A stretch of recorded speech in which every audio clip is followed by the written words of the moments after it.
All right, let's jump right into a really fascinating idea. We're going to explore what our sense of self is actually like when we stop all the constant, subtle work we do to maintain it. I mean, just think about your day-to-day. There's this quiet kind of background process of maintaining an image. And then there's the work of maintaining a position, right? Whether that's in a conversation or, at your job. And it all really rolls up into this one fundamental thing, that subtle, constant effort of just being someone. So that leads us right here. While our identity feels completely natural, like it's just there, it turns out it's often held up by a surprising amount of invisible work. Let's take a look at what that work actually is. And here's what's so interesting about this stuff. It's all so normal. We are constantly, almost unconsciously, monitoring how we appear to other people. We're mentally rehearsing what we're going to say next. We're subtly adjusting our posture or our tone to manage how we're being perceived. It's not this big, dramatic thing, but wow, it definitely uses up a lot of energy. So to put a clear label on all that, we can call it identity maintenance. And the keywords here really are subtle, ongoing, and energy-consuming. It's like this low-level hum of activity that's just always running in the background of our lives. And what happens when you're doing all this work all the time? Well, it leads to something else, an internal pressure to always be consistent. And this creates a kind of rigidity in who we think we are. This just nails that little voice in our head, doesn't it? It's the script we run to keep our own story straight.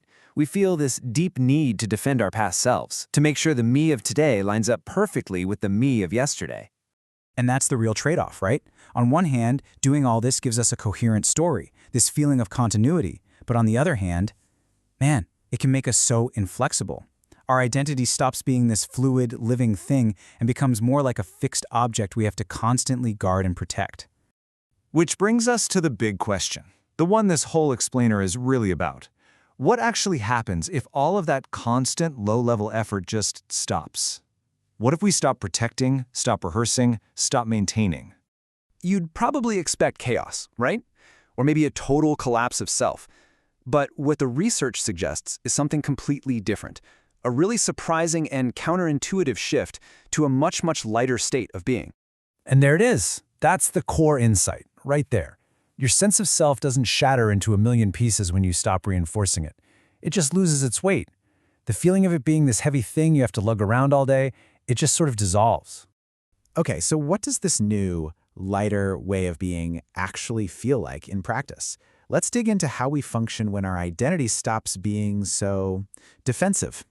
The first thing you'd probably notice is, well, it gets quieter. Up here, there's way less of that internal narrator commenting on everything you do. There's less comparing yourself to other people or to some ideal version of yourself you think you should be. That constant self-monitoring just kind of fades into the background.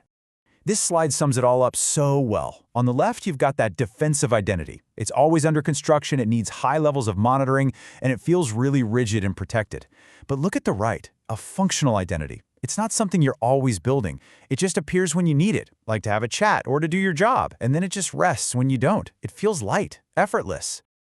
So a super common question here is, wait, do I lose myself in all this? And the answer is a clear no.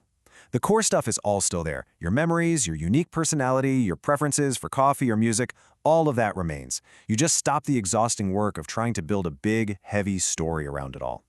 And this is a really, really important point. This shift isn't some huge, flashy, transcendent lightning bolt from the sky. It doesn't feel like you've suddenly unlocked some higher plane of consciousness. It just feels ordinary, simple, almost more normal than normal. When it comes down to it, this is the ultimate takeaway. The end result of letting go of all that identity maintenance is simply less effort and less internal friction. Life just becomes smoother, because there's one less thing you're trying so hard to hold together all the time. And so I'll leave you with this to think about.